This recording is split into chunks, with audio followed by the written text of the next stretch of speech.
नमस्कार गोवेकरांनो, मी प्रियंका. दैनिक गोमंतकच्या इव्हिनिंग बुलेटिनमध्ये आपणा सर्वांचं स्वागत करते. जाणून घेऊया आज दिवसभरातील गोव्यात घडलेल्या काही ठळक घडामोडी.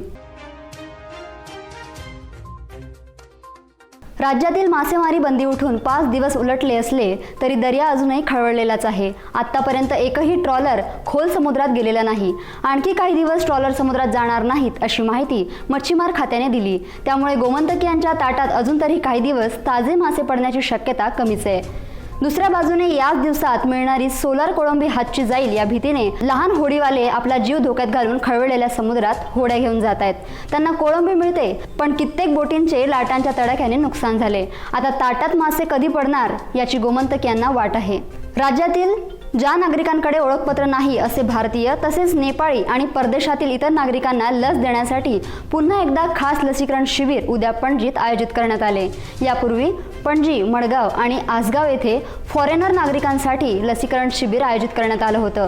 उद्या सकाळी पणजी येथील डॉन बॉस्को सभागृहात 9 वाजल्यापासून या शिबिराला सुरुवात होणार आहे.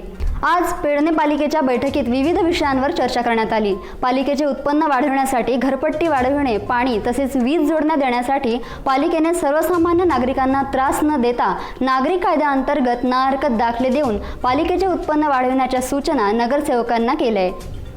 पेडणे पालिकेच्या बैठकीत नवीन प्रशासकीय इमारतीत 11 दुकानदारांना दुकाने देण्याचा ठरावही मंजूर करण्यात आलाय.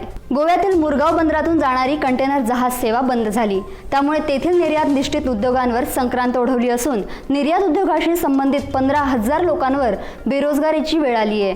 गोवा सरकारसह नूतन केंद्रीय बंदर विकास मंत्री श्रीपाद नाईक यांनी धडाडीने हा प्रश्न हाताळला नसल्याने उद्योग क्षेत्रामध्ये नाराजीची भूमिका दिसून येते. गोवा सरकारने आतापर्यंत या प्रश्नावर गांभीर्याने विचार केला नाही. शिपिंग मंत्रालयानेही याबाबत कसलाही प्रतिसाद दाखविलेला नाही अशी माहिती गोवा कस्टम वंडर संघटनेचे माजी अध्यक्ष अमित कामत यांनी आज दैनिक गोमंतकला दिली. शेकडो बिगर गोमंतकीय युवकांना महाराष्ट्रातील वाहने पत्रादेवी चेक नाक्यावर दर दिवशी पहाटे 5 वाजल्यापासून आणून सोडतात. तेथून हे युवक अबकारी नाका ते पोलीस नाक्यापर्यंत चालत येतात. पोलीस नाक्यावर त्यांची 2 मिनिटांसाठी तपासणी केली जाते. नंतर त्यांना गोव्यातील काही वाहने नेण्यासाठी येतात. हे युवक मजूर आहेत का?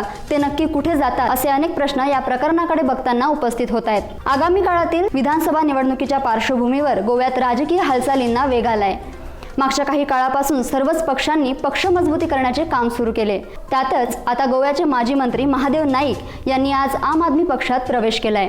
नाईक 2007 ते 2017 दरम्यान गोव्यातील शिरोडा येथील 2 वेळा आमदार राहिले आहेत. 2012 ते 2017 पर्यंत मनोहर पर्रीकर यांच्या नेतृत्वाखाली गोवा सरकारमध्ये समाज कल्याण मंत्रीही होते.